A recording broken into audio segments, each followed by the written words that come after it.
अस्सलामुअलैकुम दोस्तों, अॼु तव्हांखे सिंध जे बहितरीन याखणी इएं चइजे किंग ऑफ सिंधी फोक मुख़्तियार शीदी जी ज़िंदगी जे बारे में ॿुधाईंदासीं ऐं तव्हांखे उहो बि ॿुधाईंदासीं त मुख़्तियार शीदी पंहिंजी ज़िंदगी में केतिरियूं तकलीफ़ूं ॾिठियूं। उन वक़्तु सिंध हुकूमत मुख़्तियार शीदी माली मदद छो न कई, सभई ॻाल्हियूं अॼु तव्हांखे हिन वीडियो में ॿुधाईंदासीं।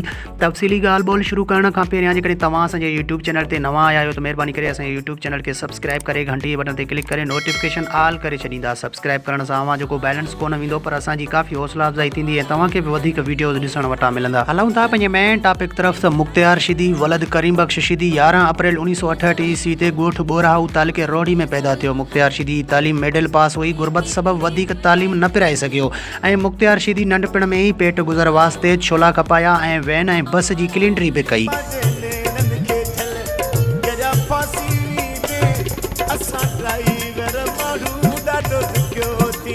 मुख़्तियार शीदी खे नंढपिण खां ई ॻाइण सां वॾी दिलचस्पी हुई।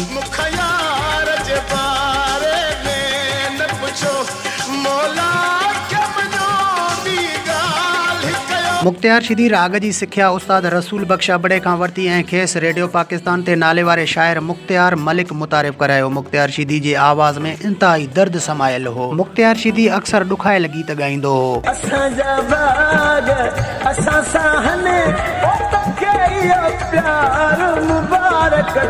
मुख़्तियार शीदी अटकल 25 साल केस्ट जी दुनिया ते राज कयो। मुख़्तियार शीदी जा परस्तार अॼु बि सिंध जे झरझंग में वॾे शौक़ सां मुख़्तियार शीदी जा गीत ॿुधंदा रहंदा आहिनि। मुख़्तियार शीदी जो शुमार चंद उन्हनि फनकारनि में हो जिन जूं कैसेटूं कुझु ई घड़ी में विकिरो थी वेंदियूं हुयूं। मुख़्तियार शीदी जा कुझु एल्बम मुख़्तियार कमरानी जे नाले सां बि रिलीज़ थिया। मुख़्तियार शीदी जे रिलीज़ थियल ऑडियो ऐं वीडियो कैसेटनि जो तादाद लॻभॻि 300 आहे। मुख़्तियार शीदी शाह अब्दुल लतीफ़ भिटाई सचल सरमस्त शेख अयाज़ उस्ताद बुखारी ज़ख्मी चांडियो वही दकड़ो सागर शाह मुमताज़ मोलाई इरशाद जागरानी मीर मोहम्मद अब्बासी किफ़ायत गुल ऐं ॿिया बि केतिरा ई शाइर हुआ जिन जा गीत मुख़्तियार शीदी पंहिंजे ज़बानी ॻाया।